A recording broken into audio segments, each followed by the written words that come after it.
Hello and welcome to Kinship Earth Connections, a monthly networking event series for evolutionary leaders and heart-centered Earth advocates. I'm your host, Lauren Archer, Executive Director of Kinship Earth. On behalf of our founders, our board of directors and advisors, donors, and our extended community of kindred spirits, I'm delighted to welcome you here today and want to thank you for joining us.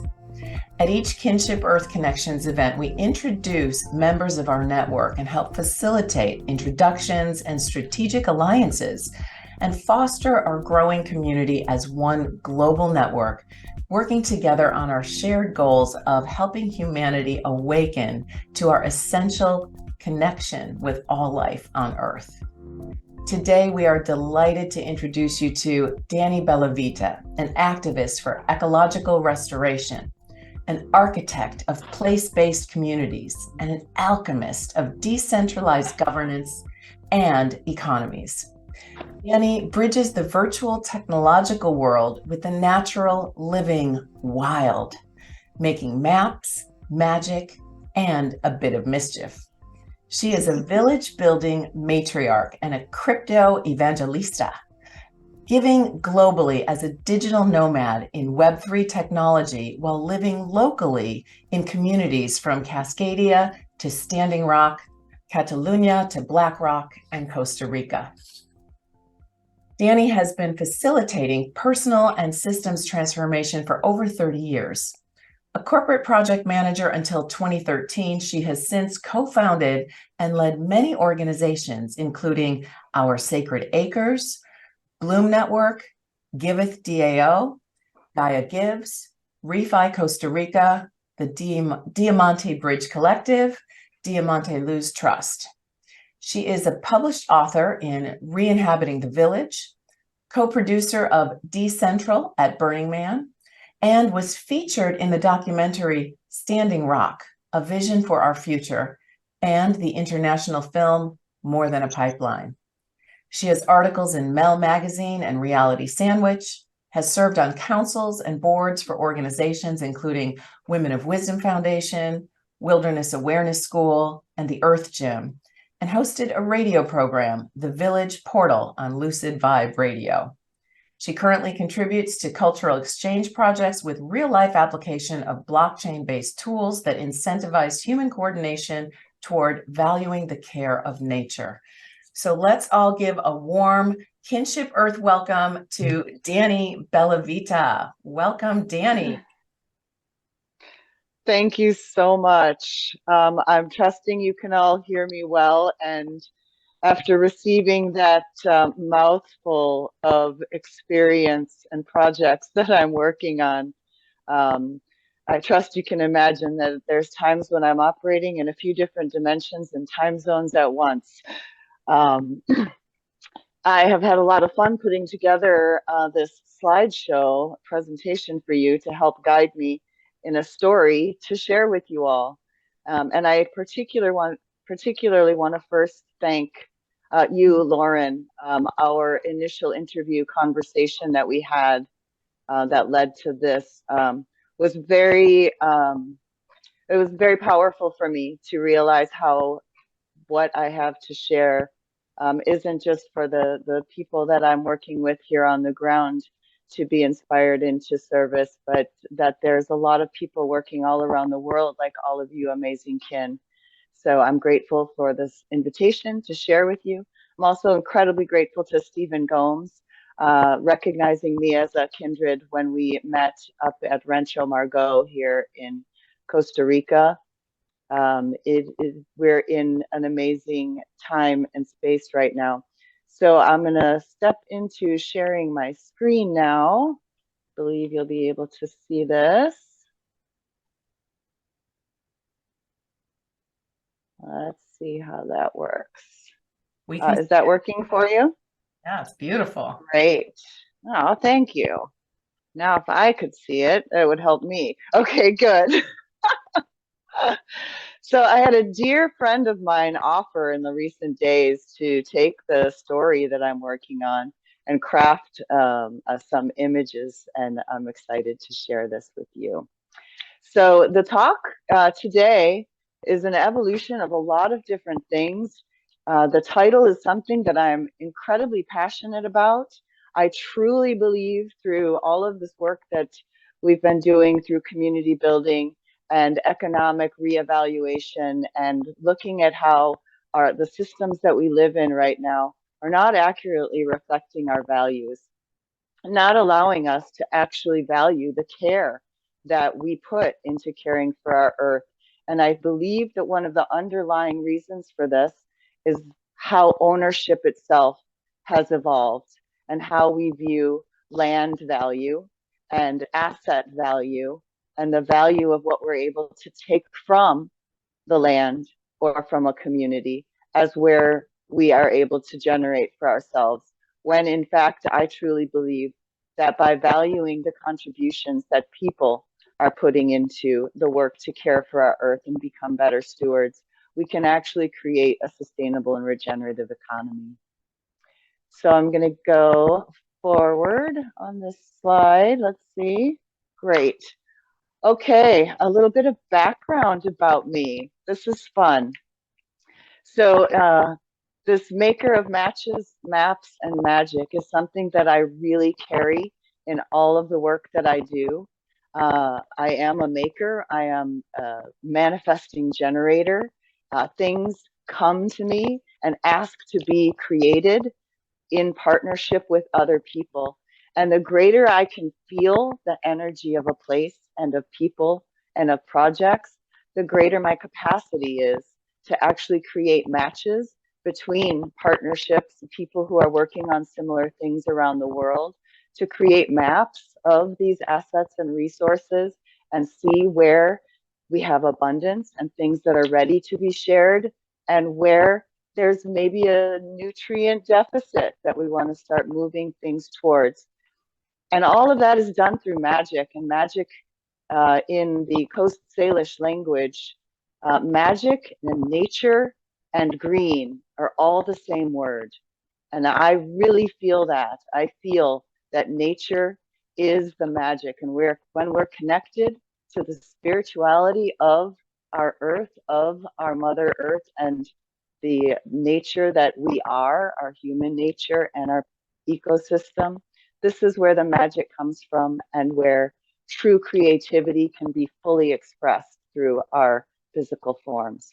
So I've been doing that as an activist. I moved to Cascadia, to the Coast Salish in Washington State back in 2006 after being born and raised in Detroit, Michigan, the land of the Gitchigumi and the Great Lakes freshwater.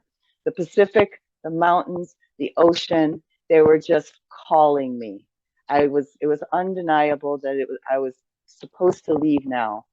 I arrived there working in a very masculine industries. I worked in the automotive industry. I worked in the telecom industry. And when I got out there and started restoring my connection to nature, I realized I also needed to restore my connection to the sacred feminine that was missing in my life. So this is when I began to seek out who are the elders that I want to learn from, who's doing what I'm feeling called to do, finding those who were creating community, those who were honoring permaculture as a sacred interaction with our environment, valuing the importance of our food. Where does it come from? How far is it being brought? How far is it from the earth? And what was in that earth, the hands that grew it? This brought me to Indigenous wisdom, and it also brought me through the Occupy movement to recognizing a movement around the rights of nature. All of these things felt imperative to me and my being, that this is my purpose. I felt like I came alive when I was living there, and there had been a veil over much of my life before that point. So that's what inspired me to make this change in my life and leave the corporate world. I had 23 years as a corporate project manager in IT systems, working to build global networks that received data from all these nodes around the world. And we had to correlate that data and store it in ways that would help us make good decisions in the future. I worked with leadership to figure out how can we better categorize data that we were collecting as it comes in to make it easily accessible to those who need that information in order to make good decisions. And coming from that world and then reconnecting with nature really brought this awareness of biomimicry, that our technological systems were striving to mimic nature itself, that the places we go to, they have information stored in them. Hiking the whole mountains, up the rivers, to those glaciers that were shedding water stored thousands of years ago, encoded with information that we, the humans on the planet, need, that the oceans were receiving and distributing around the world, the stones that we sit upon. Everything was a natural information system to me. And that's when I started looking at how do we actually use that information to make good decisions about where we live, how we create home, how we value the contributions of those who are coming to create those homes. So through that, I created a community up there in Washington in Snohomish. This was called Our Sacred Acres, and it does not exist in that form anymore, but it has gone on to be Our Sacred Acres everywhere because thousands of individuals got to experience home and love and connection through creating a place where people could come to and experience nature. Part of building a place-based community taught me that we need mobility between a lot of different environments. There's the convergence of people in urban environments. So creating a dance of technology that brings people into a created space with an intention of what is it we are dancing for? What are we bringing this energy together and moving our bodies and hearts in unison through song and vibration to create into the world? So Dream Dance was the dance that we held in Seattle. Our Sacred Acres was the place in the woods that people could come to get those experiences and bring it back into the city that also needs that so much. And then working with farms to see how can we actually connect with our food more, connect with the land. All of that really brought me around to this recognition that of bioregionalism. And this is something I'm incredibly grateful to the Coast Salish, to the Pacific Northwest for, coming to realize our watersheds, our food systems, our transportation, mountains, geographical regions. These are the things that we want to define ourselves by. I began working with New Mundo and an organization that was then called Evolver Network, holding meetups to keep bringing people together around these topics, because I really believe consistency of engagement, coming back again and again to this home frequency, to these meaningful discussions that create lasting relationships with one another. That felt like the way that I could have the greatest impact. So that is the community that we did. We experimented, we learned, and 7 years later, I got a message that it was time to leave. And I just couldn't imagine this beautiful place that I had come to know as home, raised my daughter and my grandson in. What did you mean it was time to leave? But the messages were clear and unmistakable, that what I had learned and received over 7 years in Washington, in that Cascadia bioregion, that was information that I was supposed to take and connect to another point in the world. And so listening, land listening, dream listening, praying in circle. What is it that's calling? Learning from my indigenous elders that taught me, let it knock 3 times so that you know this is your message. And so that's when Costa Rica brought me down here. And I'll go into a little bit of how that transition happened in a later slide. I want to also acknowledge that in that bioregion, this is where I encountered my first experiences with mutual credit systems and alternative economics, and different ways that we can exchange with each other in a more circular and meaningful way, where we're contributing to something that's bigger than just that person who's receiving the tree or the service, but we're giving into something greater than us, and we're receiving and being rewarded in a way that is greater than that. And mutual credit systems have been around for a really long time. This was my introduction into realizing there's something about the economic system and the governance tools that I'm starting to acquire that are that future point that's pulling me towards it. So through working with the Bloom Network, working with festivals and event production to really learn how do we build an amazing team that can function really highly, create something that's needed in harmony with what's happening in the earth, and practice those skills. This is where my roots are, and that's where I wanted to spend a bit of good time here with, and I thank you for hearing this part. I'm going to go ahead and move on and say, okay, let's tell just a little bit more of me. I have been teaching workshops, holding events, facilitating retreats for transformation of organizations, bringing teams together, really all my life. This is something I was born into as the oldest in a large family, holding birthday events and things. I love to gather people and bring together, create the spaces where people are going to connect on that. And I also recognized that it didn't feel right where my regenerativity was coming from. So somewhere in there, I was doing talks with the Bloom Network, and I met Charles Eisenstein. And I was incredibly inspired by this concept of sacred economics and wondered what that could look like if I stepped into that. So at the time in 2013, when I left my corporate job, that is the last time I've received a paycheck.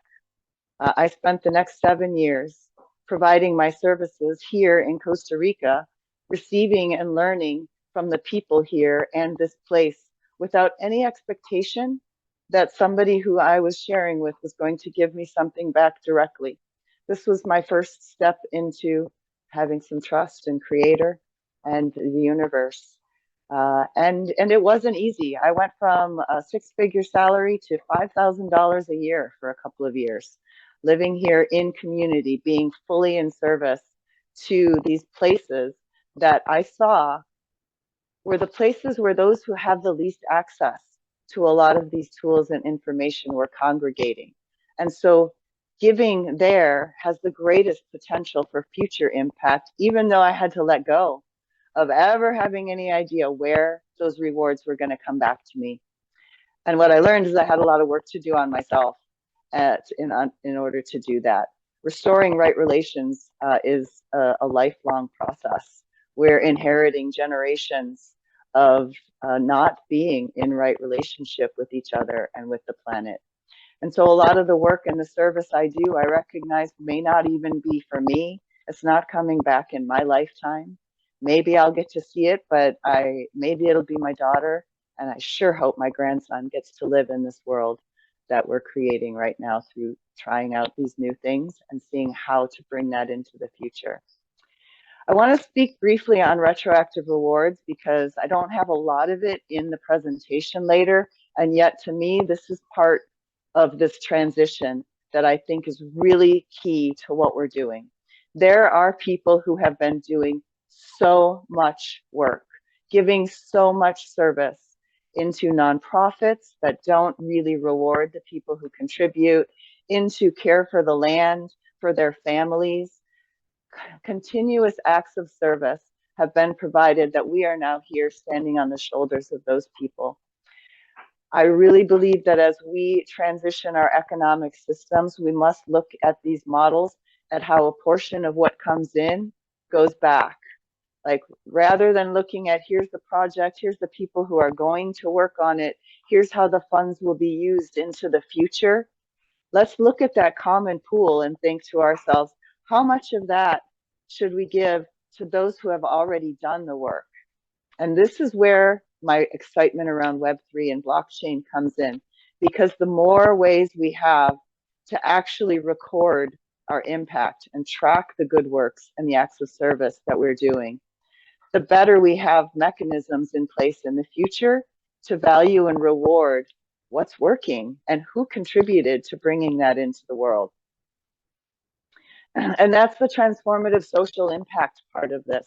How do we track investing in people? Kickstarters, Indiegogo, the various fundraising platforms that are out there. It's kind of all about what you're going to do, right? What are you going to do with this money? It kind of forgets about the being. How do we actually value the people who are walking in the world, continually learning how to take better care of themselves, how to deprogram, how to reprogram these healthy systems into our way of being? Right now, you know, the projects that are for individual care or to value what a person has already contributed don't get a lot of attention. And what I have witnessed over the decades that I've been doing this work is those people that you least expect. The individual who showed up and didn't have the funds to pay for the entry, but you let them in and you welcome them as an equal participant in your gathering, in your experience, even if they don't even have the skills to contribute and they sit watching in a corner, time and time again, these are the people that we need most to invest in. Creating pathways for the individuals who don't have the means and the privilege to be transformed is where I see us having the greatest transformative social impact. And this comes down to decolonization and really addressing where we are now. How did we get there? Was this because of the privilege that we have and the power that came along with it? I can tell you that when I got into decolonization back in Cascadia, it was a serious deconstructive process. I started to question where my own value was. Do people value what I'm sharing, what it is that I am, the being that I am in this world? Or do they value the fact that I can contribute the funds to do this, that I even have a place to host people and can make these things possible? When I came here to Costa Rica, it was with nothing. I had given away everything that I had. Everything of that community went out to everybody who ever participated in it. And I knew this was coming, this future moment back then as well. It's been 7 years now since I left. Now we're looking at economic creation systems where I can go back to those folks and say, remember that photo I told you to take of the thing upon your altar, the piece of art, the object, the material that you're caring for? Those are going to have value. This retroactive reward mechanism, being able to have some way of saying, yes, I was there, here, and a contributor to what's been created in the world, and you can be valued for that. It doesn't have to be on the blockchain. It can be a picture of something. It can be an opt-in or a claiming. But by releasing everything that I owned, everything that I had created from what I wasn't sure. Was it from my privilege and power? I really wanted to come down here into this place and demonstrate, walk a path that showed you can do this from wherever you are, from whatever you have, wherever you are in your journey. This road is for you too. So I'm going to share a little bit more of that. I just want to touch on the bottom items. It really felt important to me to be a very public figure in this experiment that I conducted, being fully transparent. Here's where I am, here's what I'm working on, taking the time to tell the stories and get them down, sharing the photos. These films, the filmmakers that were there probably chased me around Standing Rock for a week to get me to stand still, and even had to do the interviews while I was working on something in that way.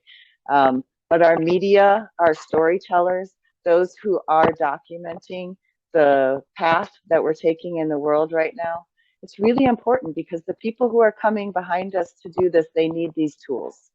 They need to know the inspiration. They need to see how we got there and hear the things that we heard that brought us here to where we are now. So in looking and working with a lot of different organizations, working in ground level activism from Occupy to Standing Rock, working in technological organizations, working with the SDG impacts to the Sustainable Development Goals of the United Nations as a framework to help us see where can we actually have the greatest impact that we need to have to change the trajectory that humanity is on right now on the planet. The thing I saw underneath all of the SDGs, all of the different works that we see need to happen in the world, is how can we increase the capacity of communities to sustain the locally resilient economies being created? This is the question that I'm asking of myself and asking of you all as we move through this presentation and on out. This is where I put my work, in helping the communities that I work with increase their capacity to actually sustain momentum. We can come together, we can unite and feel so interdependent and all of the love, and then we go back, right? We forget again. Increasing the capacity of our communities themselves to hold that at a collective level, so that each of us individuals, as we move through it, knows the system itself is not dependent on any one of us, but the community can hold that. So how are we going to do it? I would propose that we do it by redefining value, by redefining what is real value and realigning it with our shared values. And we can do this in a nested way. We can find those who hold the shared values of where we want to live, share our home, share our neighborhood, and we can do this at a global level. What are the values that we share with everyone who's inhabiting our spaceship Earth right now as our shared home? So that word resilience is very important. Resilience is rooted in our capacity to adapt, because we don't know what's coming, really. We can plan and we can be prepared for whatever is going to come. I'm here in this beautiful valley nestled between the ocean and the mountains. Perhaps it will be the ocean that rises, and those who live on its shores need to come up to us. Perhaps it will be something from the mountain that's sending people down. We don't know what is in store for us, but the greater resilience we can create in our communities, being able to adapt to what is coming, this is where our economic systems and our personal valuation systems come into play. This is where we need to realign our value systems, and there's 5 principles I work under. Responsibility is one of them, accountability, of course, but integrity and interrelatedness. These are the principles that help us be resilient beings and responsive. So I'm going to shift just a little bit, because when we speak about shared values, we speak about shared responsibility, integrity, and accountability. Much of what we're talking about governing and making decisions about is the earth, is our shared resources, whatever you want, assets, the sovereign elements. The first place that we can improve our governance systems is the commons. This is why I went to Standing Rock, protecting the water. This is why I learned permaculture and food systems, to interact with the soil, the water and air systems that are providing the nourishment to us. The wisdom of the commons, the responsibility and caretaking of the commons, we've lost this because we really don't have a lot of commons understanding anymore. Things have been so privatized. And the tragedy of the commons has been proliferated so deeply that people really have been brought to believe that humans can't share, that we don't have the ability to make good decisions around using the commons wisely. Elinor Ostrom won a Nobel Prize for proving otherwise. She proved that collective action can solve the tragedy of the commons. So I've got a little graphic in here of Ostrom's 8 design principles. If there is anything to take away into community building everywhere right now, I truly believe these 8 design principles, when we use these to create our frameworks for community governance, for how our various associations and alliances and partnerships operate together. These are the things that are going to be guiding lights for us to create these in our own smaller ecosystems, knowing that we're in full resonance with larger ecosystems. So I won't read through them. I will share this slide presentation, and I will encourage you to take a look at Eleanor Ostrom's groundbreaking work and see how you can use that. Now, I learned about this work through my work in blockchain technology and working with Web3. Giveth was the platform that I was working with. Some of you may be familiar with this Ethereum-based philanthropy. I'll touch on that in a moment.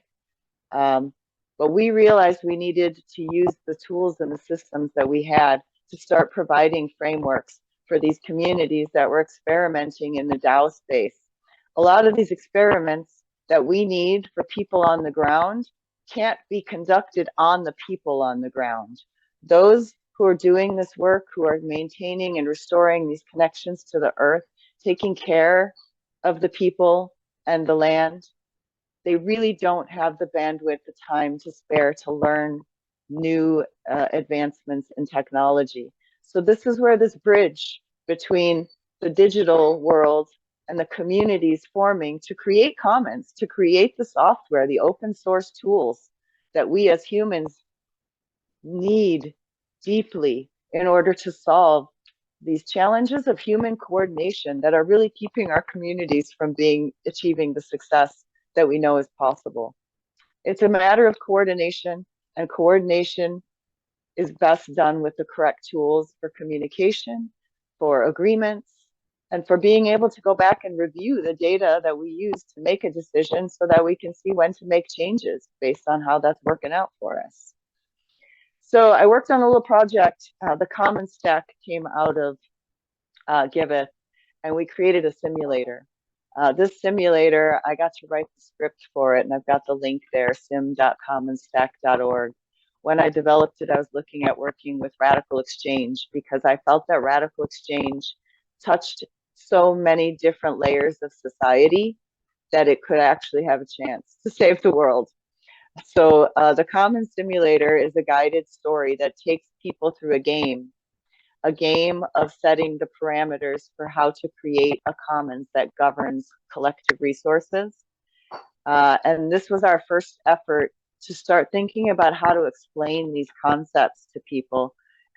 And more importantly, to see how we could actually start harvesting data. So everybody who played this game, the results that came out have been fed into a simulation that can predict whether the parameters you choose to create your DAO, your governance protocols, are destined to for success or not.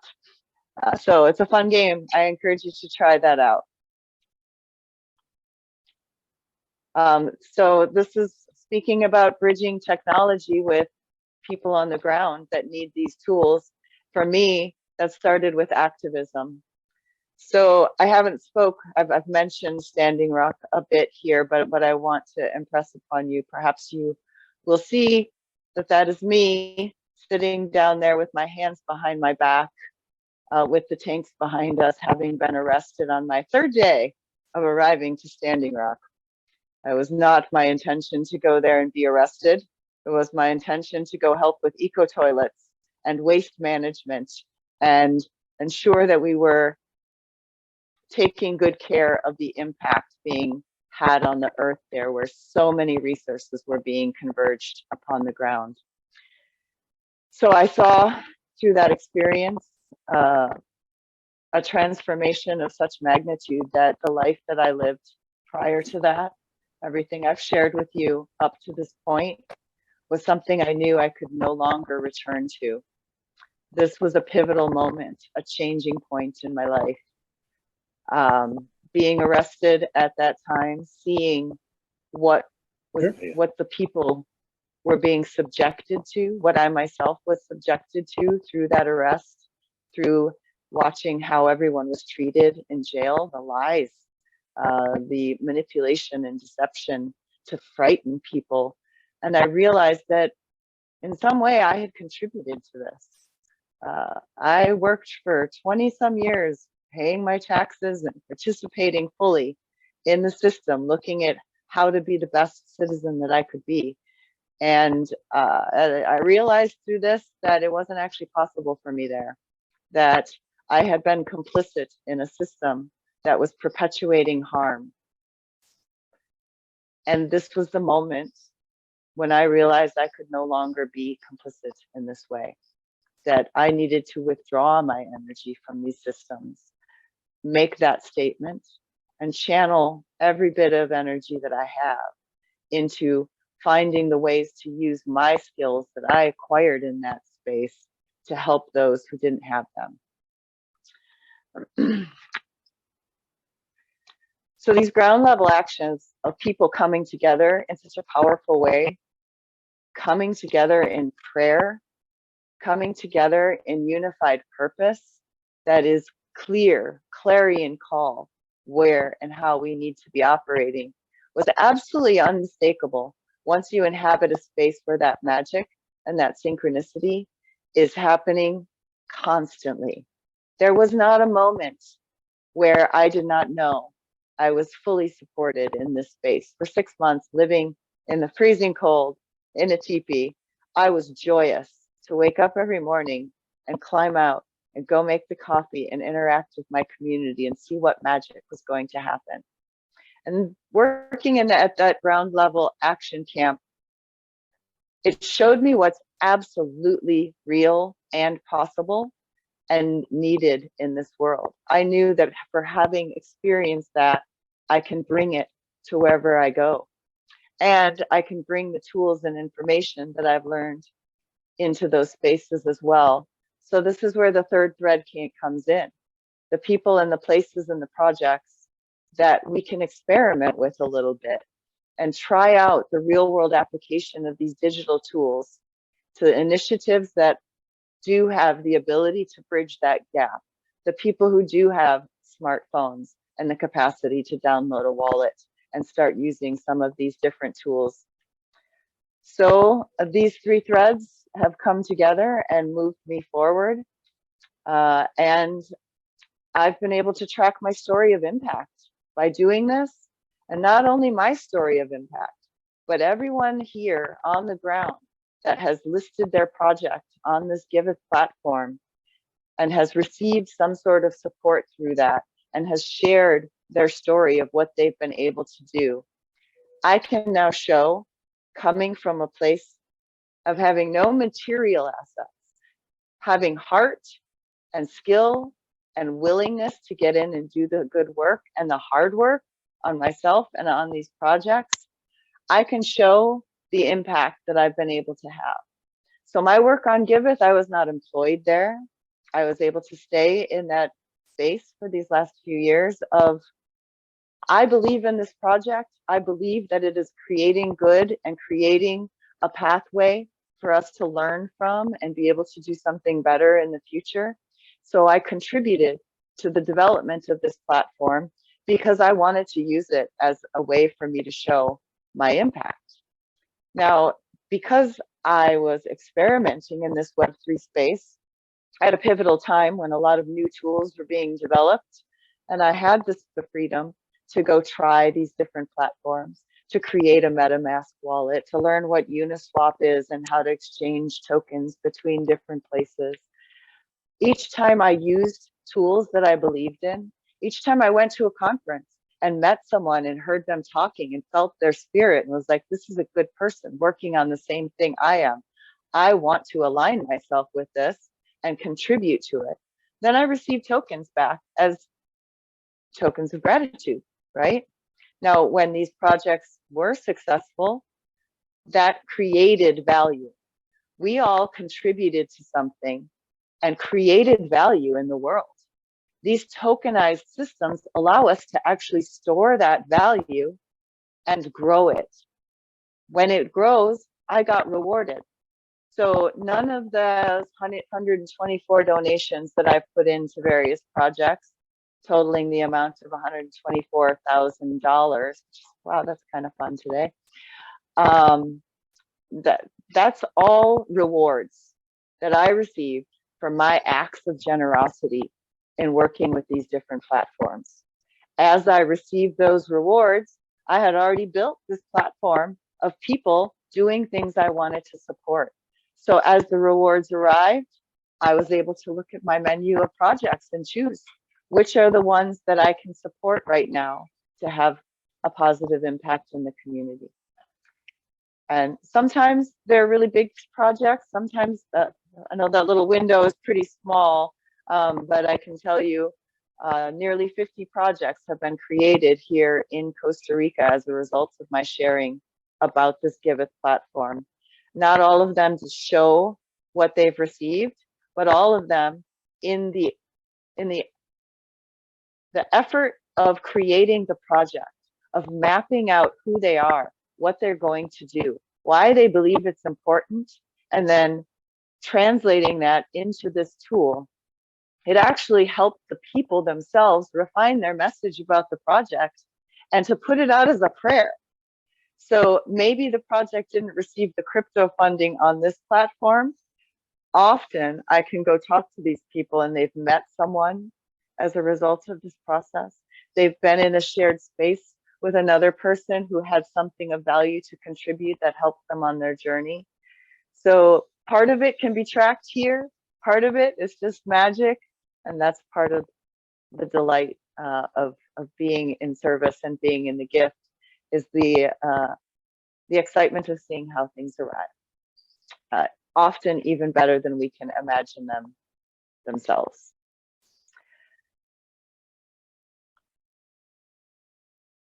So let's go deeper into this technology. Working with Giveth, the living in the gift, acts of generosity and reward is great. Projects are receiving funds. They're able to take some steps towards their goal. Philanthropy is initiating these regenerative commons through these projects. But what we know is it won't sustain an economy. So diving into a lot of these different tools, we've been looking at how do we sustain an economy? What does that take?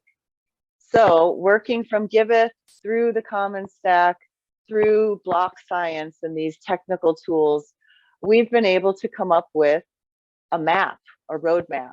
Now, when I asked Griff, the founder of Giveth and Commons Stack, how long he thinks this roadmap is, because it doesn't actually have any timestamps on it. Initially, he said 30 years. We looked at this and thought, we don't even know what tools are coming after the ones we're using that are actually going to make these things possible. But it's going to take us a couple decades. Now, the last 5 years have shown us, we don't have 30 years to get these things in place. And also, we got a little support from Mother Nature in different ways. So when the world closed down, everyone suddenly had their priorities rearranged and had some space to work on things. And I think in those 2 or 3 years, we probably accelerated that timeline down to about 10 years, I would say. And that's 10 years to actually have a lot of these things in place and sustaining different communities and projects. So I'm gonna touch on why it's slow. Because before we can build these structures, before we can build our physical reality, we need to build that culture. We actually have to build the foundational elements of value, valuing all of these different contributions, valuing the care work that's going into this from so many different places, and restoring trust, not just trust between each other or in your team, but trust in ourselves, that we are the ones that are guiding this, and the energy that we are coming into these projects with and putting into them is going to be a determining factor in how it goes forward. So the Giveth proposal engine is what I've talked a fair bit about. That's what we've been doing so far. The governance models, shifting the governance into these conviction voting mechanisms, ways to actually weight different votes based on different reputation, stake, standing that you've acquired in a community, how many people care about something versus one person who just really cares a lot about something. These are the different things that we're testing and experimenting with right now. The DAOs that we're creating, these are the places where we get to try out the different types of voting mechanisms. And we're starting to recognize that there isn't any one that we can say is the blueprint, but there's going to be a menu of various types of voting based on what type of organization or community that you're creating. Going from there, we're going to need to have these feedback loops.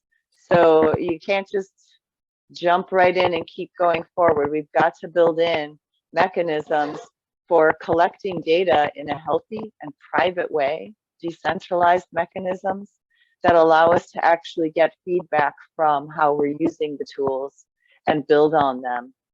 And then as we go through that process, as we refine our governance, acquire our common pool of resources that we're choosing how to use more wisely, then we get to move into that fourth stage, which is creating the actual regenerative mechanisms.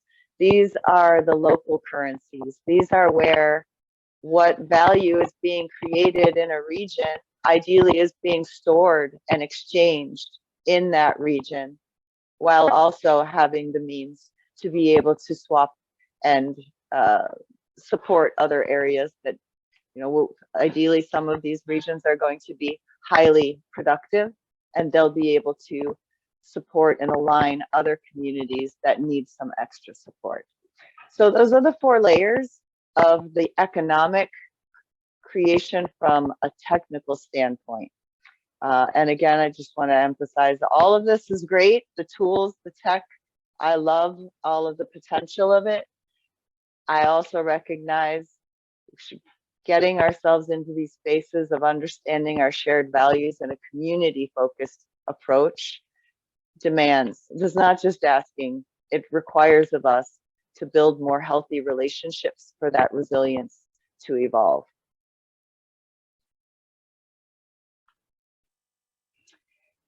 Okay, so moving into where we are now. I'm swimming in a soup of these words lately: trust, trusts, and trustees. So taking what I've been able to learn from other projects, both online and on the ground, the big lesson I got in coming down here to Costa Rica was, don't try to start something by yourself. Who are the people who are already actively working on aligned missions, aligned purpose? Where are the places you're feeling called? Who are the people already knowing that place, building toward that space? So I came down and worked with a few different people on a few different projects: Finca Morpho down on the Osa Peninsula, Verde Energia and the Black Sheep Collective up in Puriscal, building those relationships and finding out who's the team that's going to come together. What is the place that's calling a group of us who have already moved through several iterations in our life of acquiring these skills, that are ready to actually show up and make a really big step together. The rights of nature has carried with me all the way through this, continually looking at how do we have trust with one another when somebody owns the land, somebody else is working the land, other people are coming, contributing something and maybe going, value is being stored, but maybe we don't have the tools to track that in a good way. At some point, a group of people has to step into a commitment to trust with each other. And I found that here in the Diamante Valley. I found a group of people who had various sets of skills, assets, contributions coming together. And we just started working together. We created the Diamante Bridge Collective as a loose organization, an association of individual contributors, local organizations, the municipalities, and then our global network partners. All of this to find out, how can we actually create a decentralized village of villages? Because that's what it's going to take to actually implement this type of new economy that we're looking at. So I found my partners, Tim and Tian, who had invested in a piece of land being called Diamante Luz. This is where I'm speaking to you from now. There are a lot of challenges to overcome when a community is finding a place on the ground to establish itself. We did not take the easy way. We chose to find a place that needs more regeneration, more restoration, a place that the energy we were converging and putting in was actually really needed. This was degraded cowgrass. And yet at the bottom of this mountain is a beautiful river with old growth forest and waterfalls. So over the course of the last 2 years, we were able to bring together a group of people, able to gather the resources and to pay off this land through some very novel funding mechanisms that I'll go into in a moment. We made a commitment to one another, and we asked everyone who contributed to this project to share in this commitment that we weren't doing this to own the land. We weren't doing this so we could have the decision-making power over what goes where and how we'll build community and village structures. We made the commitment to give the earth back to herself. This has not been an easy commitment to keep, and I'm delighted to say we have accomplished it. We have been able to put the land of Diamante Luz into an earth trust where the earth herself is the beneficiaries. And we, with our other partners in the Diamante Bridge Collective, have produced something called the 8 stages of stewardship. We believe that this is a model that any person coming in at any stage of familiarity with aligned and unified purpose has the ability to build their relationships, build their trust with a community of people, with a place, and everyone who commits to this process can have a home, knows that they have family and a place to live that is loving and working together and willing to work through the challenges that the world is asking us to work on together. So this has been a very exciting accomplishment for us to not only put the land in trust, but to establish a process by which anyone has a pathway to become a trustee of, well, to become a trustee means to be somebody who has established themselves as being able to make decisions on behalf of something else. So we're committing to come together and make decisions that put the well-being of the earth and the life upon this earth before our own, because we trust that in so doing, we will be cared for. So these are some links that I actually didn't get to add in here because I thought that I had another 20 minutes to finalize a few things on these slides, but I will absolutely be sharing all of them with you because we're very excited about this trust model, working within a 508c church structure, wherein we are able to give the ownership of something back to itself and then grant through the church the right to steward it as so long as we agree to take care of the responsibilities that come with those rights. So part of what we do with the Bridge Collective is partner not only with land bases such as the Diamante Luz land, but other lands around the neighborhood and across Costa Rica and around the world. We have been working now with the ReFi DAO and launched ReFi Costa Rica, which through that model, we're now able to find people who are working at these same intersections all around Costa Rica and find ways to start collaborating and sharing with each other here in this region, and then to do that around the world through other global partnerships. So our membership spans the planet. We are both land-based and digital participants operating through shared values. This is a little map that I made to help understand what I'm talking about when I speak about valuing contributions for a caring economy. So anyone and everyone can produce value. We all get to create value. what we need to know is, how are we receiving that value? Where is it being recorded? And how might I be rewarded for that in the future? So as we do this, what came clear to us is we're operating between a couple of different realms here, right? So we have what most people are familiar with, which is the public realm of corporations, creating nonprofit entities, LLCs, the various legal structures that we need to create in order to operate with the banking system, operate with institutions and grant making and governments.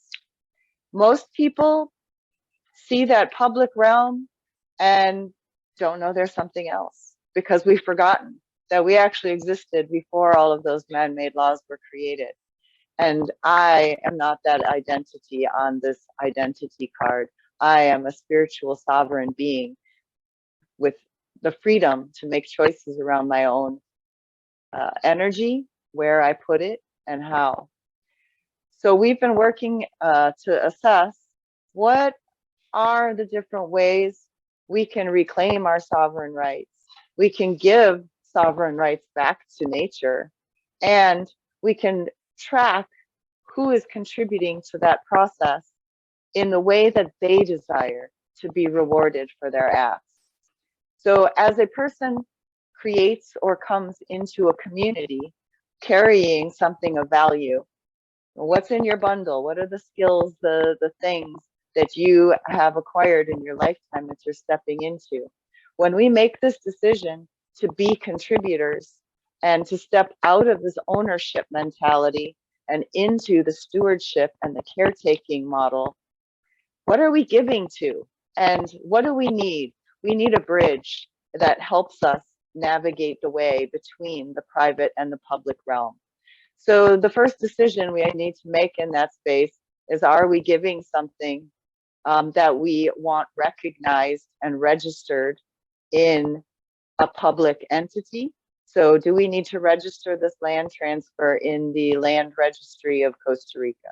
Do we need to register that we transferred funds we earned through a job into an account of somebody else, and we want credit for that because it's a nonprofit gift and we want it registered in the public realm?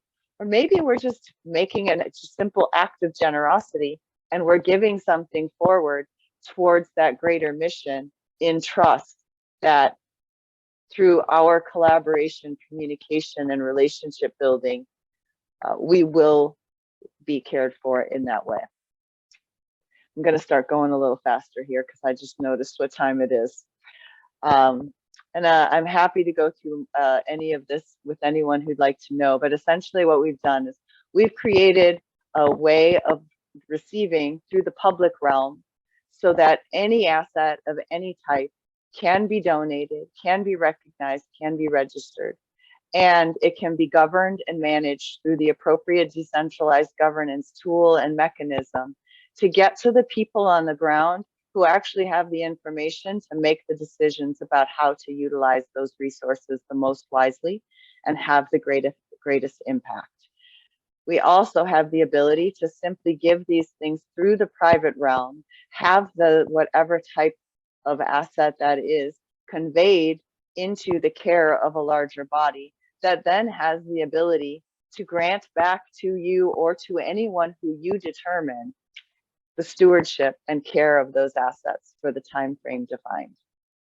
So this is what I'm working on here now. I'm very excited. We have had multiple successful experiments of contributing assets of all different types and all different sizes, so that the person contributing them is the person who advises how it can be used in consultation with those who know the place and the community best. There's a few different ways we can engage, support, and collaborate. There's a lot of future things that we're working on. For me, the greatest thing that I can do is keep sharing what I know with those who want to know it and learn it and practice it and carry it forward. So my act of generosity is through this Revillaging Mutual Mentorships program. It's a project listed on Giveth.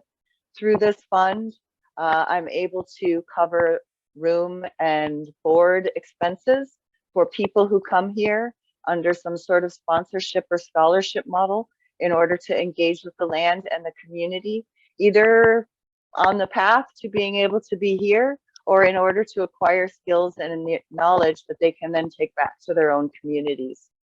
So that's how I do this at the individual level here in the Valley and wherever it is that I'm working. And beyond that, the Protopian Convergence is an event that we launched this past year in March in order to bring people together. And Lauren, I know I heard you mention the Open Future Coalition and Open Impact Org. So I felt it was important to end on this future state that we're creating, the Protopian Convergence, and the 50 different people that came together to share around these subjects are uniting on the Open Impact platform through Open Futures in order to continue sharing and connecting material like what you see here and the many other projects that are part of this ecosystem I couldn't possibly include in here. And that's why we need that tool to help us do that in the future. And that's my story. Thank you for hearing me. Yay! Thank you, Dani. Can you go ahead and stop sharing your screen, and then I'll put it back to gallery view. All right. Thank you, everyone. And what an amazingly powerful, inspirational presentation. I see Stephen already has his hand up. This is a great opportunity to offer reflections and share and weave our communities together. So Stephen, take it away, please. Well, Dani, I knew it would be awesome to have you here, and I'm so grateful that you're taking your time to share your wisdom and experience and spirit and energy with us today. I really appreciate you deeply. I know that you understand that our Kinship Earth primary principle is our strategy is generosity, and that's where we start. Kinship Earth is on the verge of doing some really powerful new work that I will relate to you privately, separately, that may be a place where we can collaborate together in the near future. My question specifically is, I'm very interested in the whole area of stewardship, and on the Seeds group, I'm the lead on the Stewardship Council. So I'm interested in where I can learn what those 8 principles of stewardship are. If you have a place or a website or anywhere where I can find out what they are. Yeah, so at this moment, I have a living document. It is a Google Doc that has a nice chart up front. There might be a friend of mine on this call who I'm going to be working with to turn it into something interactive and simple. But I'm happy to share with you what I have now, and perhaps you may have some feedback that helps us create something more succinct and refined to carry out into the world. Oh, great. I'd love to see that. Thank you very much. Beautiful. Other reflections? Alexandra. I love the presentation. Thank you, Dani, for inspiring so many souls and so many people in many, many different local communities. I know this work is very intense and it can be at times a little overwhelming. What type of self-love ritual do you have for yourself to be able to overcome so much work that you do locally? Great question. Yeah, I mean, nature restoreth my soul, Alexandra. Being able to do this technical work that I do, sitting in a very simple wooden frame home without windows, looking out over this valley, knowing that at any given moment I can take these headphones off, close this, and walk down, hug a tree, sit beside the waterfall, encounter a neighbor who's also taking that moment, and those little connections and moments of synchronicity fully restore me. Besides that, I have cats. My cats are an amazing, magical self-love practice. When they come sit down on your lap, you don't get up. they know me and bring that into me as well.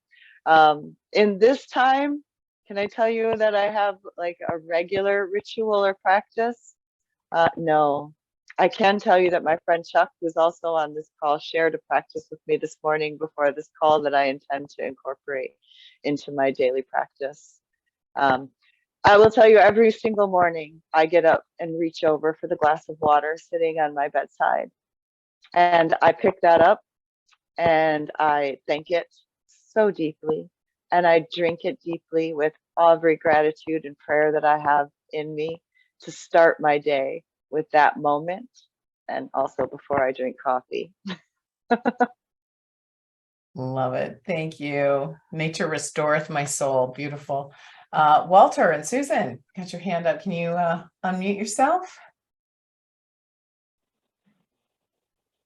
Yes, I want to thank you so much for what you said. You have so many great ideas, and it's a very small world, because Griff, part of your giver thing, is our neighbor, and in Vilcabamba we have a lot of people trying to create a new earth. And I, towards the end of your talk, when you were talking about the Diamante bridge, I think, well, I figure I wrote it down, but anyway, maybe we can do something like that, but what you were presenting, I'll have to study it a little more and maybe talk with you, that many of our different projects can start to work together.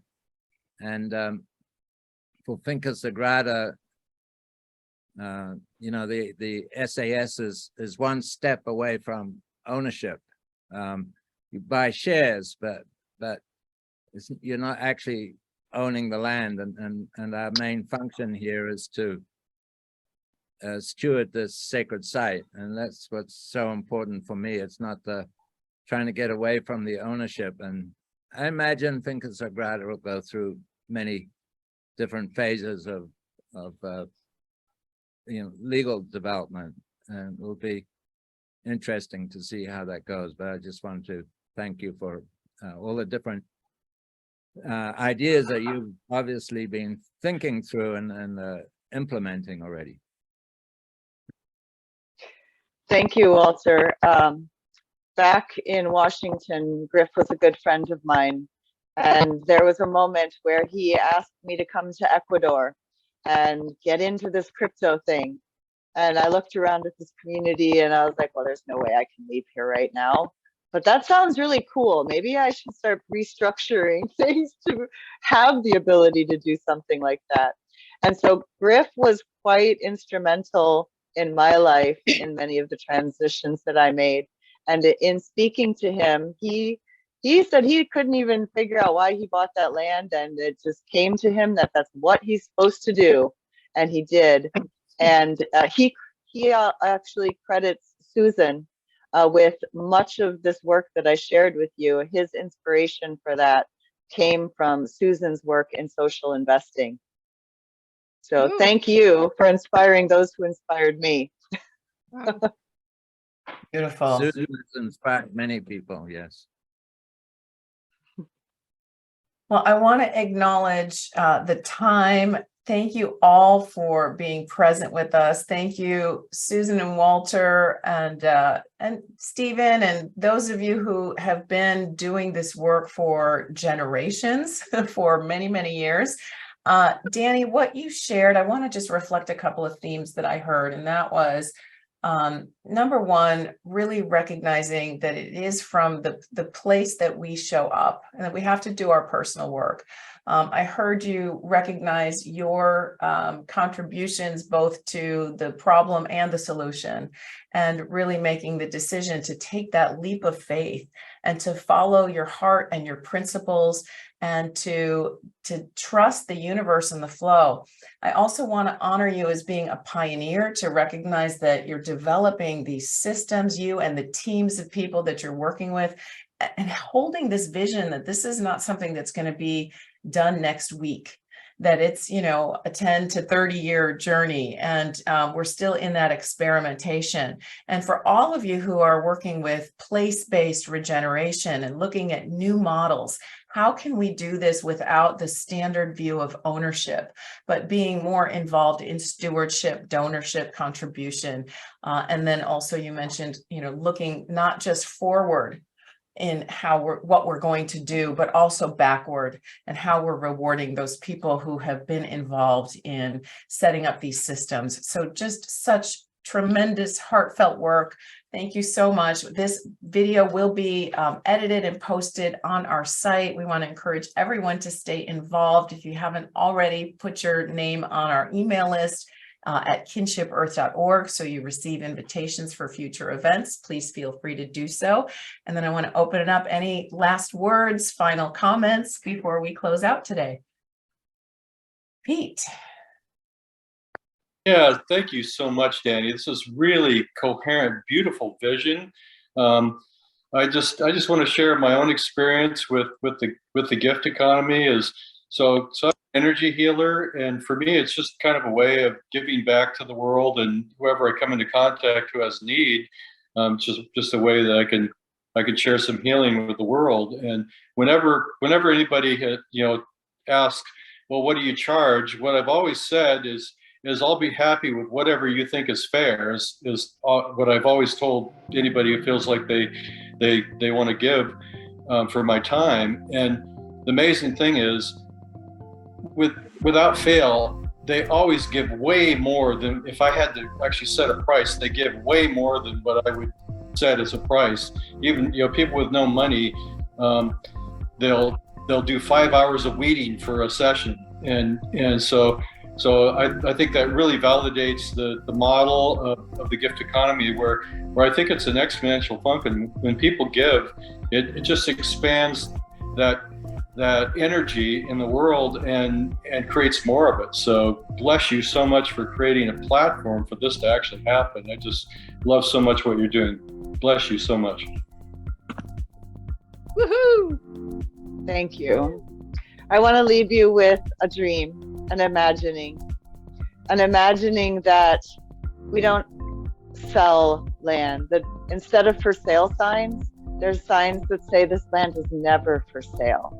And that any person who conveys that privilege of holding that title into whatever structure we feel good about in order to give it forward can be rewarded for their act of generosity, rather than being paid for a value established to land. That's my dream. Beautiful. On that note, thank you all for all the work you do in the world, for being who you are, for showing up wholeheartedly. Again, thank you to the Kinship Earth Board of Directors, founders, donors, Board of Advisors, and our whole community of kindred spirits. Thank you, Dani, for sharing your beautiful wisdom, and we look forward to staying connected. Bye, everyone. Bye-bye. God bless. Thank you for joining us for today's Kinship Earth Connections event. We encourage you to like this video and subscribe to our YouTube channel. To learn more and get involved, please visit us at kinshipearth.org.